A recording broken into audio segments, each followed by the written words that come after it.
Feliz y bendecido día, aprendiendo un curso de milagros. El secreto de la verdadera oración es olvidarte de las cosas que crees necesitar.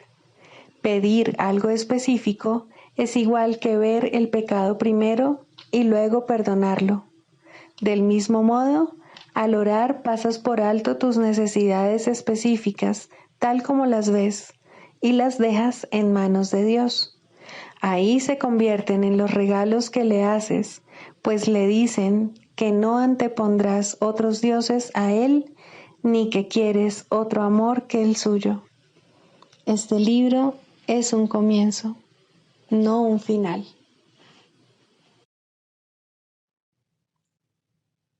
Del prefacio, que postula, párrafo 3. Del conocimiento y de la percepción surgen dos sistemas de pensamiento distintos que se oponen entre sí en todo. En el ámbito del conocimiento no existe ningún pensamiento aparte de Dios, porque Dios y su creación comparten una sola voluntad. El mundo de la percepción, por otra parte, se basa en la creencia en opuestos, en voluntades separadas y en el perpetuo conflicto que existe entre ellas y Dios. Lo que la percepción ve y oye parece real porque sólo admite en la conciencia aquello que concuerda con los deseos del perceptor. Esto da lugar a un mundo de ilusiones, mundo que es necesario defender sin descanso, precisamente porque no es real. Introducción. Este es un curso de milagros, es un curso obligatorio. Solo el momento en que decides tomarlo es voluntario. Tener libre albedrío no quiere decir que tú mismo puedas establecer el plan de estudios. Significa únicamente que puedes elegir lo que quieres aprender en cualquier momento dado. Este curso no pretende enseñar el significado del amor, pues eso está más allá de lo que se puede enseñar. Pretende, no obstante, despejar los obstáculos que impiden experimentar la presencia del amor, el cual es tu herencia natural. Lo opuesto al amor es el miedo, pero aquello que todo lo abarca no puede tener opuestos. Este curso puede, por lo tanto, resumirse muy simplemente de la siguiente manera. Nada real puede ser amenazado. Nada irreal existe. En esto radica la paz de Dios. Capítulo 1. El significado de los milagros. Primero, principios de los milagros. Principio 26. Los milagros representan tu liberación del miedo. Expiar significa deshacer. Deshacer el miedo es un aspecto esencial del poder expiatorio de los milagros.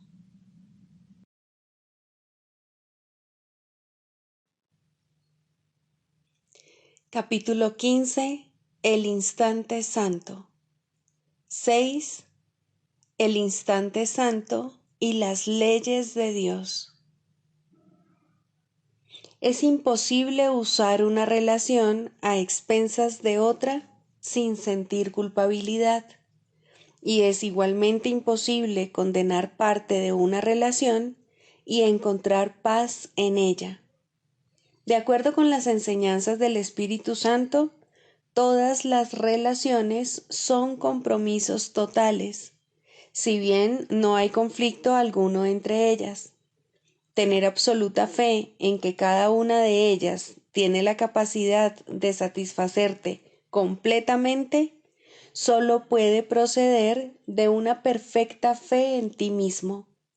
Mas no puedes tener fe en ti mismo mientras sigas sintiendo culpabilidad. y seguirás sintiendo culpabilidad mientras aceptes la posibilidad y la tengas en gran estima de que puedes hacer que un hermano sea lo que no es solo porque tú lo desees. La razón de que tengas tan poca fe en ti mismo es que no estás dispuesto a aceptar el hecho de que dentro de ti se encuentra el amor perfecto, y así buscas afuera lo que no se puede encontrar afuera. Yo te ofrezco la perfecta fe que tengo en ti, en lugar de todas tus dudas, pero no te olvides de que la fe que tengo en todos tus hermanos tiene que ser tan perfecta como la que tengo en ti, pues, de lo contrario, el regalo que te hago sería limitado. En el instante santo compartimos la fe que tenemos en el Hijo de Dios, porque juntos reconocemos que Él es completamente digno de ella. Y en nuestro aprecio de su valía, no podemos dudar de su santidad, y por lo tanto le amamos. Toda separación desaparece conforme se comparte la santidad, pues la santidad es poder, y cuando se comparte, su fuerza aumenta. Si intentas satisfacerte gratificando tus necesidades tal como las percibes, es porque crees que la fuerza procede de otro, y que lo que tú ganas, él lo pierde. Si te percibes como débil, alguien siempre tiene que salir perdiendo. Sin embargo, hay otra interpretación de las relaciones que trasciende completamente el concepto de pérdida de poder. ¿No te resulta difícil creer que cuando otro le pide amor a Dios, tu propia petición no pierde fuerza? ¿Tampoco crees que cuando Dios le contesta, tus esperanzas de recibir una respuesta se ven mermadas? Por el contrario, te sientes más inclinado a considerar el éxito de tu hermano como una prueba de la posibilidad del tuyo. Eso se debe a que reconoces, aunque sea vagamente, que Dios es una idea, y por consiguiente, tu fe en Él se fortalece al compartirla. Lo que te resulta difícil aceptar es el hecho de que, al igual que tu Padre, tú eres una idea, y al igual que Él, te puedes entregar completamente sin que ello suponga ninguna pérdida para ti, y de ello solo se puedan derivar ganancias. En esto reside la paz, pues en ello no hay conflicto. En el mundo de la escasez, el amor no significa nada y la paz es imposible, pues en él se aceptan tanto la idea de ganar como la de perder, y, por lo tanto, nadie es consciente de que en su interior reside el amor perfecto. En el instante santo reconoces que la idea del amor mora en ti, y unes esta idea a la mente que la pensó y que jamás podría abandonarla, puesto que dicha mente mantiene dentro de sí la idea del amor, no puede haber pérdida alguna. El instante santo se convierte así en una lección acerca de cómo mantener a todos tus hermanos en tu mente sin experimentar pérdida alguna, sino tan solo compleción. De esto se deduce que solo puedas dar, y esto es amor, pues únicamente esto es natural de acuerdo con las leyes de Dios. En el instante santo prevalecen las leyes de Dios, que son las únicas que tienen sentido. Las leyes de este mundo, por otra parte, dejan de tenerlo.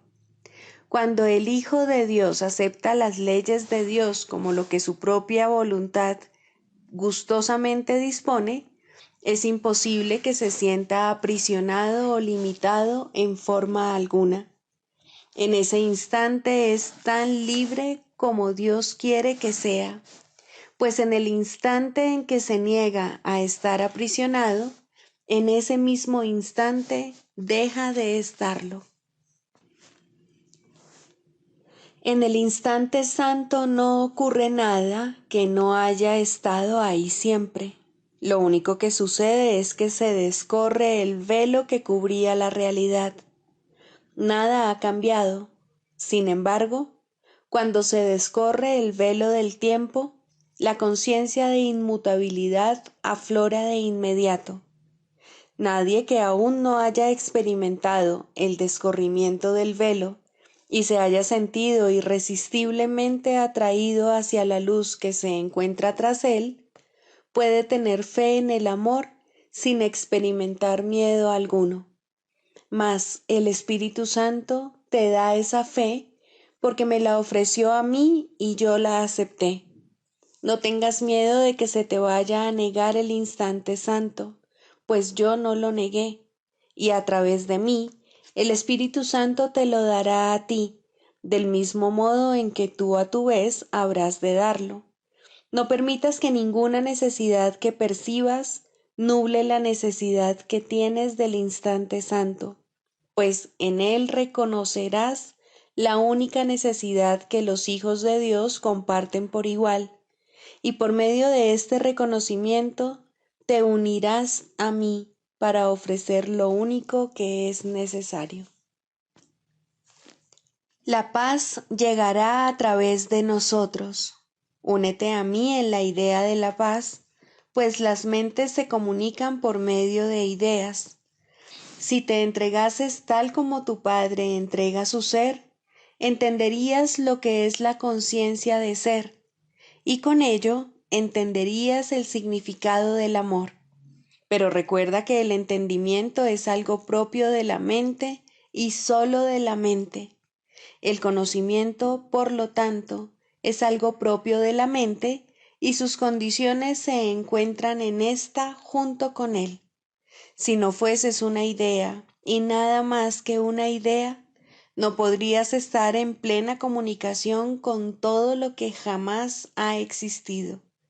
Sin embargo, mientras prefieras ser otra cosa o intentes no ser nada más y al mismo tiempo ser otra cosa, no podrás recordar el lenguaje de la comunicación si bien lo conoces perfectamente. En el instante santo se recuerda a Dios y con él se recuerda el lenguaje con el que te comunicas con todos tus hermanos, pues la comunicación se recuerda en unión con otro, al igual que la verdad. No hay exclusión en el instante santo, porque el pasado desaparece, y con él desaparece también la base de la exclusión. Sin su fuente, la exclusión se desvanece, y esto permite que la fuente que tú y tus hermanos compartís la reemplace en tu conciencia. Dios y su poder ocuparán el lugar que les corresponde ocupar en ti, y tú experimentarás la plena comunicación de ideas con ideas. Mediante tu capacidad para hacer esto, te darás cuenta de lo que eres, pues empezarás a entender lo que es tu Creador y lo que es su creación junto con él. Libro de ejercicios. Pregunta 14. ¿Qué soy? Soy el Hijo de Dios, pleno, sano e íntegro, resplandeciente en el reflejo de su amor. En mí, su creación se santifica y se le garantiza vida eterna. En mí, el amor alcanza la perfección, el miedo es imposible y la dicha se establece sin opuestos. Soy el santo hogar de Dios mismo. Soy el cielo donde su amor reside. Soy su santa impecabilidad misma, pues en mi pureza reside la suya propia. La necesidad de usar palabras está casi llegando a su fin ahora, mas en los últimos días de este año que tú y yo juntos le ofrecimos a Dios, hemos encontrado un solo propósito, el cual compartimos. Y así te uniste a mí, de modo que lo que yo soy, tú lo eres también. La verdad de lo que somos no es algo de lo que se pueda hablar o describir con palabras. Podemos, sin embargo, darnos cuenta de la función que tenemos aquí y usar palabras para hablar de ello, así como para enseñarlo si predicamos con el ejemplo. Somos los portadores de la salvación. Aceptamos nuestro papel como salvadores del mundo, el cual se redime mediante nuestro perdón conjunto. Y al concederle el regalo de nuestro perdón, éste se nos concede a nosotros. Vemos a todos como nuestros hermanos y percibimos todas las cosas como buenas y bondadosas. No estamos interesados en ninguna función que se encuentre más allá del umbral del cielo. El conocimiento volverá a aflorar en nosotros cuando hayamos desempeñado nuestro papel. Lo único que nos concierne ahora es dar la bienvenida a la verdad.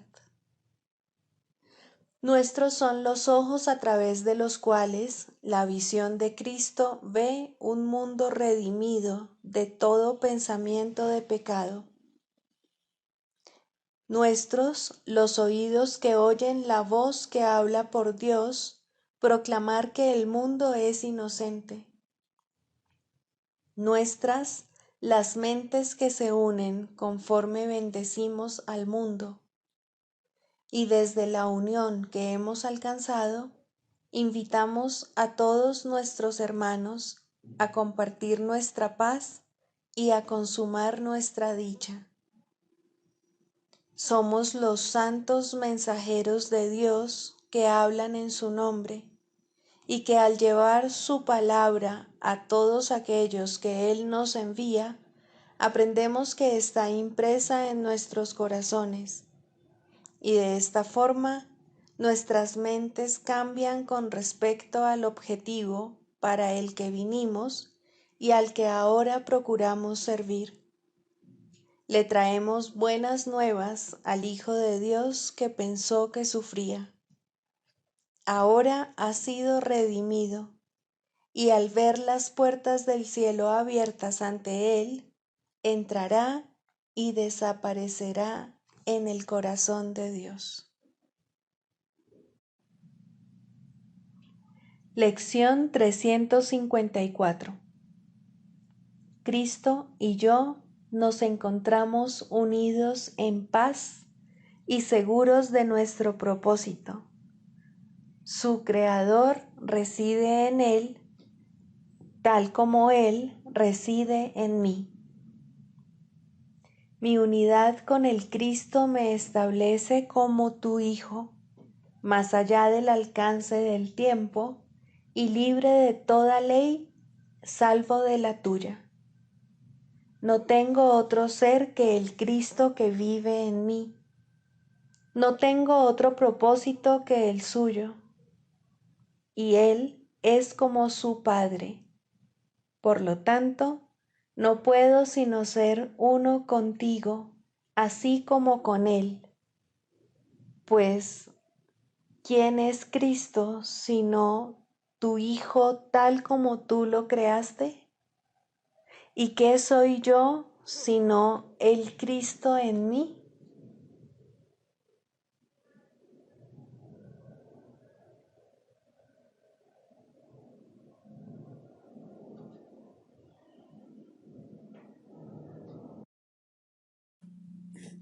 Características de los maestros de Dios.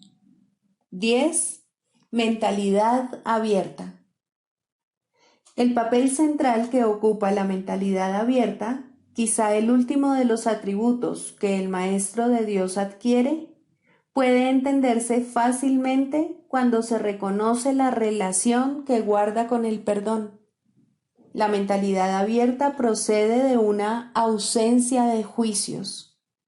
De la misma manera en que los juicios cierran la mente, impidiéndole la entrada al Maestro de Dios, de igual modo la mentalidad abierta lo invita a entrar. De la misma manera en que la condenación juzga al Hijo de Dios como malvado, de igual modo la mentalidad abierta permite que sea juzgado por la voz de Dios en su nombre. De la misma manera en que la proyección de la culpabilidad sobre él lo enviaría al infierno, de igual modo la mentalidad abierta permite que la imagen de Cristo le sea extendida. Solo aquellos que tienen una mentalidad abierta pueden estar en paz, pues son los únicos que ven razones para ello. ¿Cómo perdonan los que tienen una mentalidad abierta? Han renunciado a todas las cosas que les impediría perdonar. Han abandonado realmente al mundo y han permitido que éste les sea restaurado con tal frescura y en júbilo tan glorioso que jamás hubiesen podido concebir un cambio así. Nada es ahora como era antes. Todo lo que antes parecía opaco y sin vida, ahora no hace sino refulgir. Lo que es más, todas las cosas les dan la bienvenida, ya que ha desaparecido toda sensación de amenaza. Ya no quedan tinieblas que oculten la faz de Cristo. Ya se ha logrado el objetivo. El perdón es la meta final del programa de estudios, pues allana el camino para lo que se encuentra más allá de todo aprendizaje. El programa de estudios no hace ningún esfuerzo por excederse de su verdadero objetivo.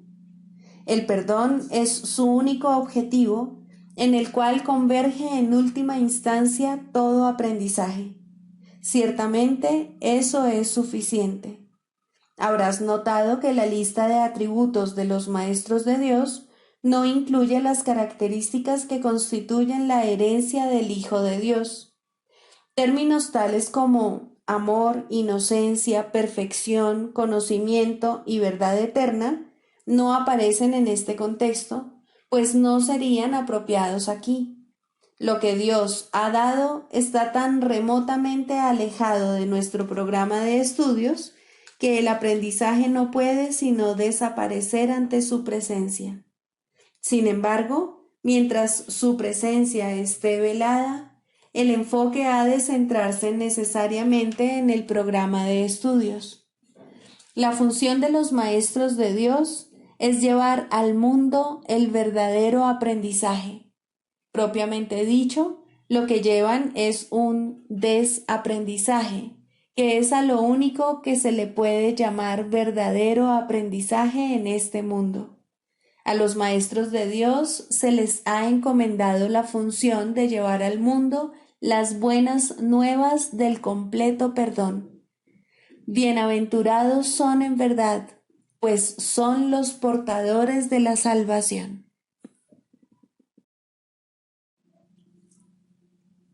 Manual para el Maestro, pregunta 20. ¿Qué es la paz de Dios? Se ha dicho que hay una paz que no es de este mundo. ¿Cómo se puede reconocer? ¿Cómo se puede encontrar? Y una vez que se encuentra, ¿cómo se puede conservar? Consideremos cada una de estas preguntas por separado, ya que cada una refleja un paso diferente en el camino. Examinemos la primera. ¿Cómo se puede reconocer la paz de Dios? La paz de Dios se reconoce al principio solo por una cosa. Desde cualquier punto de vista, es una experiencia radicalmente distinta de cualquier experiencia previa. No trae a la mente nada que haya sucedido antes, no evoca nada que se pueda asociar con el pasado. Es algo completamente nuevo. Existe ciertamente un contraste entre esta experiencia y cualquier experiencia del pasado, pero curiosamente, no es este un contraste que esté basado en diferencias reales. El pasado sencillamente se desvanece y la quietud eterna pasa a ocupar su lugar. Eso es todo. El contraste que se había percibido al principio sencillamente desaparece. La quietud se ha extendido para cubrirlo todo. ¿Cómo se encuentra esa quietud? Nadie que busque únicamente sus condiciones puede dejar de encontrarla. La paz de Dios no puede hacer acto de presencia allí donde hay ira, pues la ira niega forzosamente la existencia de la paz. Todo aquel que de alguna manera o en cualquier circunstancia considere que la ira está justificada, proclama que la paz es una insensatez y no podrá por menos que creer que no existe. En esas condiciones no se puede hallar la paz de Dios. El perdón es, por lo tanto, la condición indispensable para hallarla. Lo que es más, donde hay perdón, tiene que haber paz. Pues, ¿qué otra cosa sino el ataque conduce a la guerra? ¿Y qué otra cosa sino la paz es lo opuesto a la guerra? Aquí el contraste inicial resalta de una manera clara y evidente. Cuando se halla la paz, no obstante, la guerra deja de tener sentido, y ahora es el conflicto el que se percibe como inexistente e irreal. ¿Cómo se conserva la paz de Dios una vez que se ha encontrado? Si la ira retorna en la forma que sea, el pesado telón volverá a caer una vez más y la creencia de que no es posible que haya paz inevitablemente regresará. La guerra se volverá a aceptar una vez más como la única realidad, y ahora tendrás que deponer tu espada nuevamente, aunque no te hayas dado cuenta de que la habías vuelto a blandir. Pero al recordar, aunque solo sea vagamente, cuán feliz eras sin ella, te darás cuenta de que debiste haberla vuelto a blandir para defenderte. Detente entonces por un momento y piensa en lo siguiente. ¿Prefieres el conflicto o sería la paz de Dios una opción mejor? ¿Cuál te aporta más? Una mente tranquila no es un regalo baladí. ¿No es preferible vivir a elegir la muerte? Vivir es júbilo, pero la muerte no es sino llanto. Ves en la muerte tu escapatoria de lo que has hecho, pero lo que no ves es que tú mismo inventaste la muerte, la cual no es más que una ilusión de un final. La muerte no puede ser una escapatoria porque el problema no radica en la vida.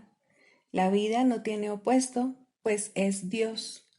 La vida parece ser lo opuesto a la muerte, porque tú has decidido que la muerte acaba con la vida. Perdona al mundo y comprenderás que nada que Dios creó puede tener fin, y que nada que Él no haya creado es real. Con esta frase se resume nuestro curso. Con esta frase se le da a nuestras prácticas el único objetivo que tienen. Con esta frase se describe el programa de estudios del Espíritu Santo exactamente como es. ¿Qué es la paz de Dios? La paz de Dios no es más que esto, el simple entendimiento de que su voluntad no tiene ningún opuesto. Ningún pensamiento que contradiga su voluntad puede ser verdadero. El contraste entre su voluntad y la tuya tan solo daba la impresión de ser real. En realidad no había conflicto, pues su voluntad es la tuya. Ahora la poderosa voluntad de Dios mismo es su regalo para ti. Él no desea quedarse con ella solo para sí. ¿Por qué querrías mantener tus insignificantes y frágiles alucinaciones ocultas de Él? La voluntad de Dios es una y es lo único que existe. Ese es tu patrimonio. Todo el universo que se encuentra más allá del sol y las estrellas así como de todos los pensamientos que puedas concebir, te pertenece. La paz de Dios es la condición para que se haga su voluntad. Alcanza su paz y le recordarás.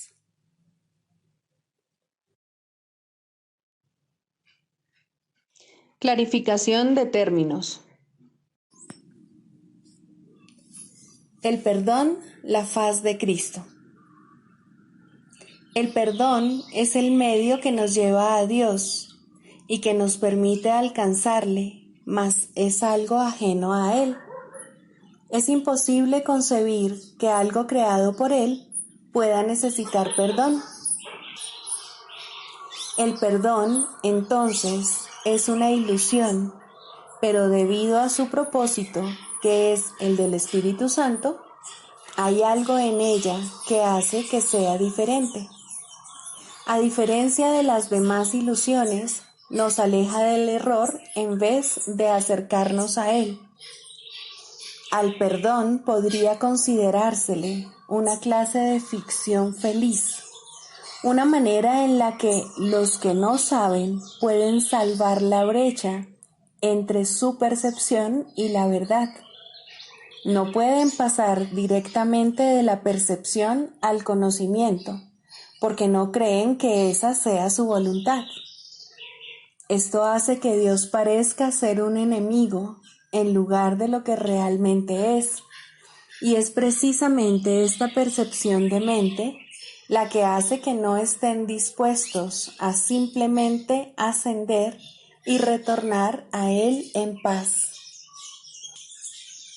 Y de este modo necesitan una ilusión de ayuda, porque se encuentran desvalidos, un pensamiento de paz porque están en conflicto.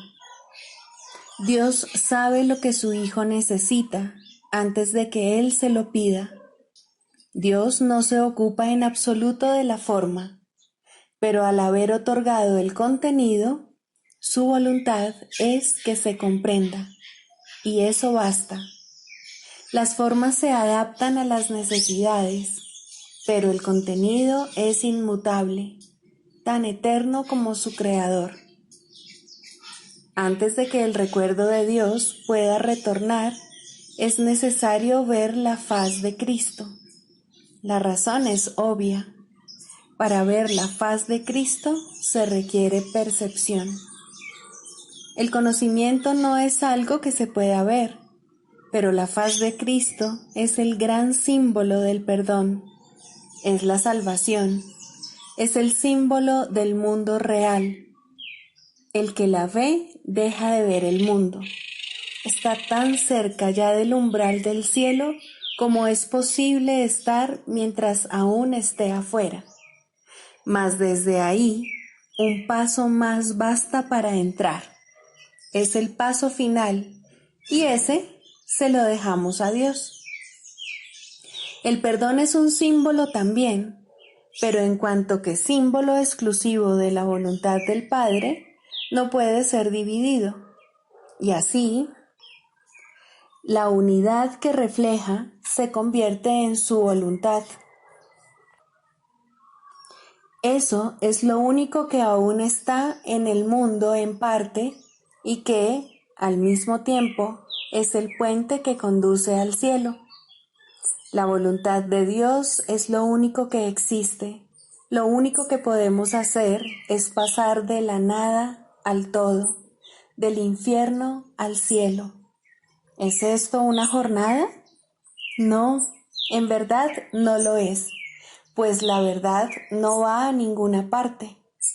Pero las ilusiones cambian según el lugar o la época. El paso final no es más que otro cambio. Por ser una percepción, es en parte irreal. Sin embargo, esa parte desaparecerá. Lo que entonces quedará será la paz eterna y la voluntad de Dios. Ahora ya no hay deseos, pues los deseos cambian. Incluso lo que una vez se deseó puede volverse indeseable. Esto es así porque el ego jamás puede estar en paz. pero la voluntad es constante por ser el don de Dios, y lo que Él da es siempre como Él mismo. Este es el propósito de la faz de Cristo. Es el regalo de Dios para la salvación de su Hijo. Contempla únicamente esto y habrás sido perdonado.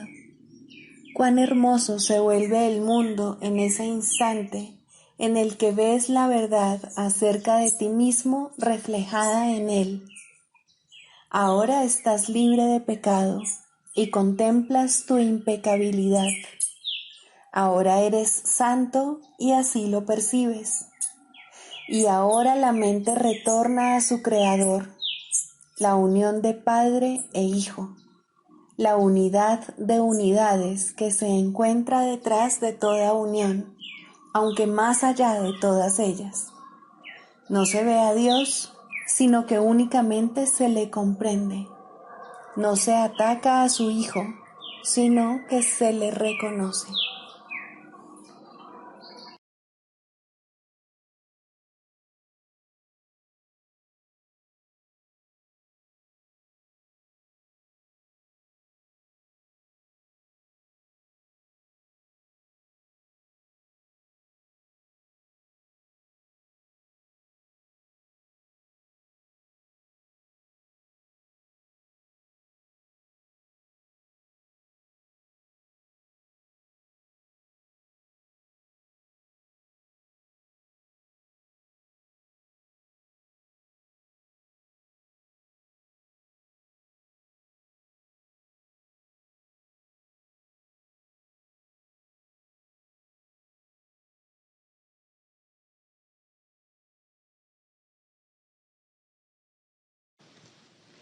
Psicoterapia, segundo, el proceso de la psicoterapia. Introducción. La psicoterapia es un proceso que cambia la visión del yo. A lo sumo, este nuevo yo es un concepto de sí mismo más beneficioso, pero no puede esperarse que la psicoterapia establezca qué es realidad. Esa no es su función. Si logra abrirle paso a la realidad, ha alcanzado su máximo éxito. Toda su función, al final, consiste en ayudar al paciente a manejar un error fundamental: la creencia de que la ira le ofrece algo que en realidad desea y de que al justificar el ataque se está protegiendo a sí mismo. En la medida en que llegue a darse cuenta de que esto es un error, en esa misma medida se ha salvado realmente. Los pacientes no entran en una relación terapéutica con este objetivo en mente. Por el contrario, tales conceptos significan poco para ellos o no necesitarían ayuda. Su objetivo es ser capaces de conservar su concepto del yo exactamente como está, pero sin el sufrimiento que ello conlleva. Todo su equilibrio descansa sobre la insensata creencia de que esto es posible, y como resulta tan claramente imposible para la mente sana, lo que buscan es magia. En las ilusiones, lo imposible se consigue fácilmente, pero a costa de hacer realidad las ilusiones. El paciente ya ha pagado su precio. Ahora quiere una ilusión mejor. Al comienzo, pues, la meta del paciente y la del terapeuta son divergentes. Tanto el terapeuta como el paciente pueden abrigar falsos conceptos de sí mismos, pero aún así, sus respectivas percepciones sobre la mejoría deben ser distintas. El paciente espera aprender a lograr los cambios que quiere sin cambiar su concepto de sí mismo de manera significativa. De hecho, espera que ese concepto se estabilice lo suficiente para incluir en él mismo los poderes mágicos que busca en la psicoterapia.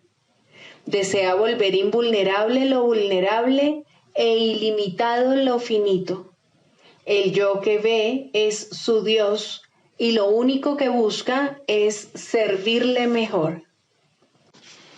Sin importar cuán sincero pueda ser el propio terapeuta, debe querer cambiar el concepto que el paciente tiene de sí mismo de alguna manera que considera real. La tarea de la terapia es reconciliar estas diferencias. Con suerte, ambos aprenderán a abandonar sus metas originales, pues solo en las relaciones puede hallarse la salvación. Al comienzo, es inevitable que tanto los pacientes como los terapeutas acepten metas irreales que no están completamente libres de matices mágicos.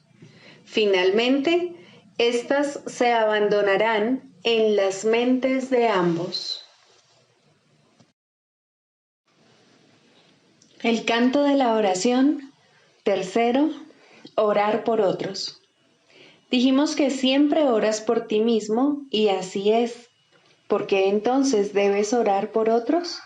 Y si debes hacerlo, ¿cómo lo debes hacer? Orar por otros, si se ha entendido correctamente, se convierte en el medio para eliminar la culpa que has proyectado sobre tu hermano y poder reconocer que no es él quien te está haciendo daño.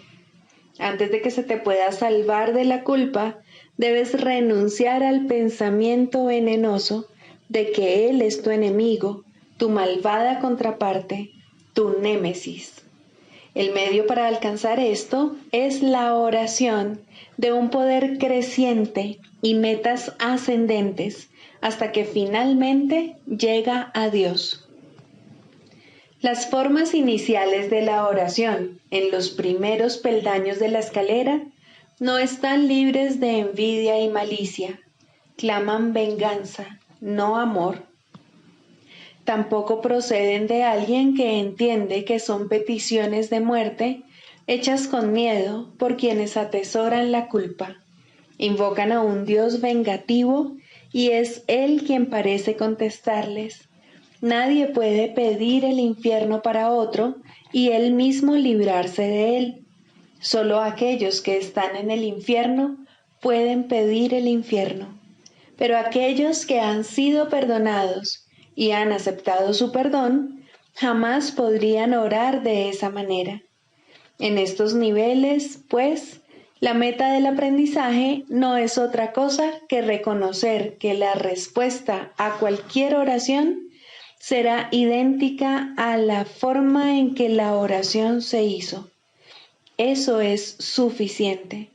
A partir de ahí, el paso a los siguientes niveles será fácil. El próximo ascenso comienza con esto. Lo que he pedido para mi hermano no es lo que querría para mí.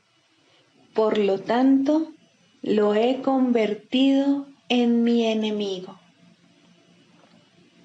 Es evidente que este paso no lo puede dar quien no ve la liberación de otros como algo ventajoso y de valor para sí mismo. Puede aplazarse por largo tiempo porque puede parecer peligroso en lugar de compasivo. Para los culpables, ciertamente, parece una ventaja tener enemigos y este imaginado beneficio debe desaparecer si es que se ha de liberar a los enemigos. La culpa se debe abandonar, no ocultar. Esto no se puede hacer sin cierto dolor y tener un atisbo de la naturaleza misericordiosa de este paso puede llevar por algún tiempo a un profundo retraimiento en el miedo, pues las defensas del temor son temibles en sí mismas y cuando se reconocen traen el miedo con ellas. No obstante, ¿qué ventaja le ha reportado jamás a un prisionero la ilusión del escape? Su verdadero escape de la culpa radica únicamente en el reconocimiento de que la culpa ha desaparecido. Mas, ¿cómo puede reconocerse esto mientras la oculte en otro y no vea que es la suya propia? El miedo a escapar hace difícil dar la bienvenida a la libertad, y convertir a un enemigo en carcelero parece ofrecer seguridad. ¿Cómo, entonces, se le puede librar sin que se apodere de ti un profundo miedo? Has hecho de él tu salvación y tu escape de la culpa. Tu inversión en esta forma de escape es enorme, y el miedo de renunciar a ella es grande en verdad. Aquíétate por un instante ahora mismo y piensa en lo que has hecho. No olvides que fuiste tú quien lo hizo y quien puede, por lo tanto, dejarlo ir. Extiende la mano. Este enemigo ha venido a bendecirte. Acepta su bendición y siente tu corazón elevarse y tu miedo desaparecer. No te aferres al miedo ni a él.